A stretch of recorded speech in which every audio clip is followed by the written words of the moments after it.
Hi, good morning, and welcome to the Celebration Space Take 2. So thank you for those watching live for bearing with me. I had some Wi-Fi issues. But today we are talking about the full overnight hosting checklist. I mentioned, if you are watching live, that a lot of us are out of practice with hosting. We have Thanksgiving coming up next week. We have the holidays coming up next month, and we, are all a little bit out of practice with this because of the global health crisis. So if you're hosting a one family or two family combination celebration in your home, overnight hosting is a little bit different than just hosting something outside or hosting a dinner. So I wanted to just kind of review what I have planned for this week. We're hosting Tyler's mom, Lisa, and then next week my parents are coming down. And so just, trying to get things planned out. So I wanted to start with 1 week prior to arrival, checking in with dietary restrictions. So a big example of this is my brother loves to drink whole milk with his coffee, and Tyler and I drink almond milk with our coffee. So this is something that I make sure now that I know that I always have on hand for Derek whenever he is visiting, so that we don't have to run out in the morning and grab specific milk for him to enjoy his coffee with. Just making sure maybe your cousin's coming into town and she has gone vegetarian or vegan since the last time you saw her, or anything like that. Just making sure that you can plan meals and really be aware of things before you do your grocery shopping, before your guests arrive. And in that same line, making sure that you have adequate toiletries and extras for your guests. So making sure that you have enough hand soap or toilet paper on hand if you have a separate guest bathroom, making sure that you have things like lotion or shampoo or like washcloths, different things that you can make sure that your guests can have available and on hand in their own space. So just adding that to the grocery list as well while we're still 1 week prior to arrival. And then also, if you're hosting for a longer period of time, maybe you're hosting someone for a full 2-week quarantine if they're traveling a little bit further, or maybe your child is moving back home for a while after being at college. Or for me, I know I've hosted some girlfriends that were looking to, move down and find a new apartment in the area, or they went through a breakup and, we're taking some space apart and trying to figure out their next move. So if you're going to have someone for a longer period of time, seeing if you can rearrange some of your bigger items and clear out a space in the closet or a couple of drawers in a dresser or also in the bathroom for them to be able to store their items long term and have a little bit more, since they'll be there for a longer time, a little bit more space to get settled. So that's what I have for 1 week before. A few days before, prior to cleaning, seeing if you can declutter surfaces like a desk, or maybe things that you normally have on a nightstand, or different little things where you're going to want to just have them cleared off so that someone can settle in, even if it's just for a few days. Getting out any coasters or different things, or an alarm clock, or making sure that you have tissues available, making sure that you're going to be able to have those spaces ready and available for what your guests need. Also getting things that you would normally get out of that space on an everyday or every few day basis out of that space, so that your guests can have total privacy with their items being in that area. So if you have, for example, I keep things like, most of my files are in my desk drawer over here. I'm in the guest room right now, and my checkbook is in here. So I normally like to make sure that if I just grab my checkbook out of here and put it in my purse on the other side of the house, so that if I needed to write a check, normally I don't, but if I needed it, or if I needed, I keep my computer charger over here, so I take that out, different things like that, to make sure that I'm not going to have to be coming in and out of this room, and I can really honor the space that I'm creating for my guest. So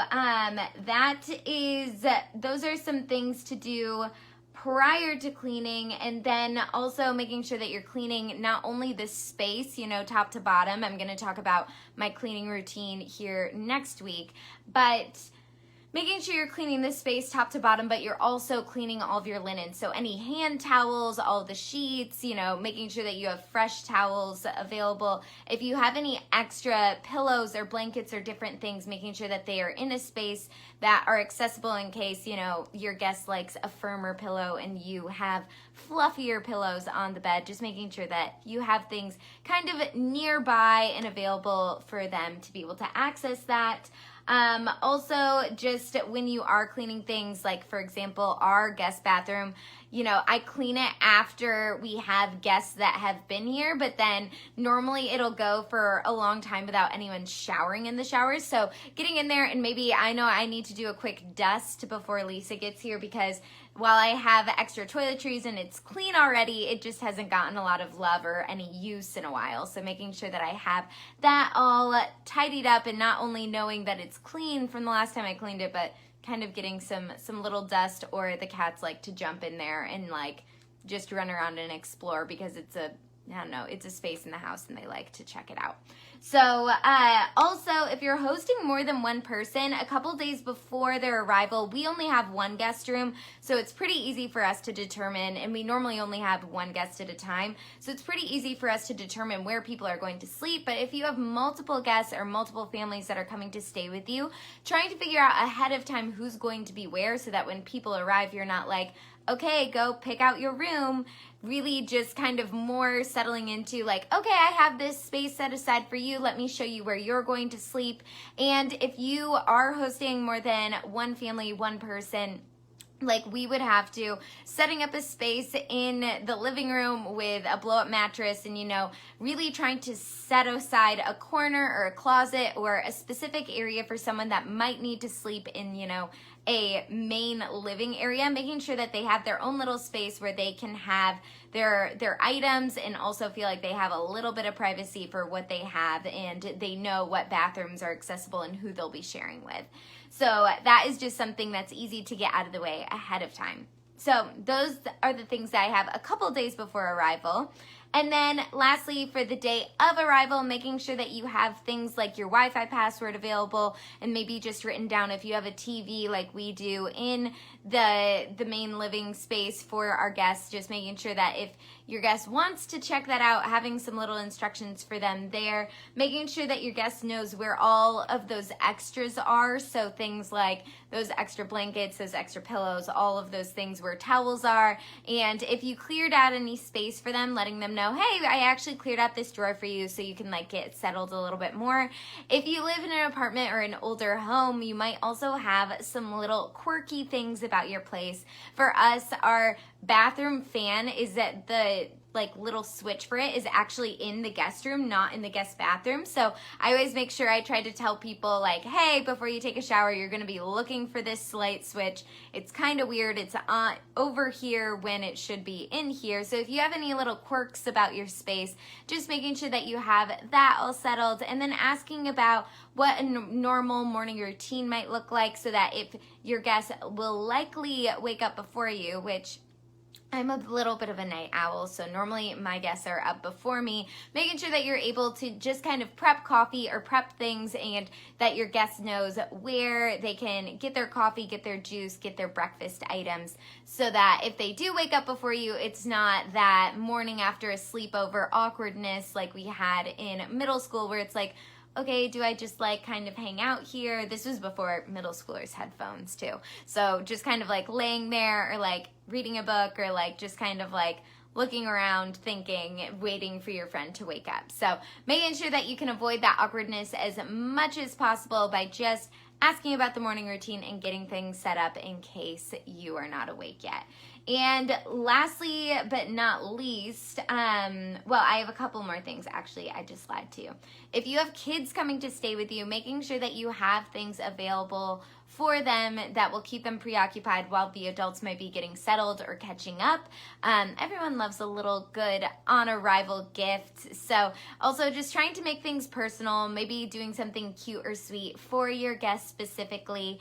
And then also just keeping in mind that things don't have to be perfect. People are coming to your home. They are not expecting perfection.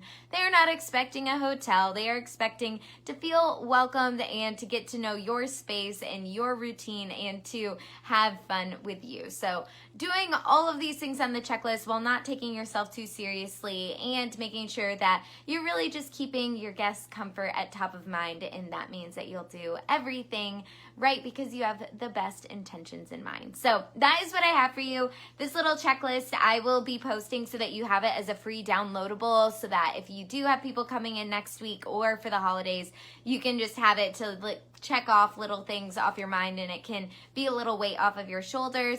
I'm so sorry to those who were watching live previously who I had those technical difficulties, but I appreciate you hanging in there. And until next time, enjoy celebrating today.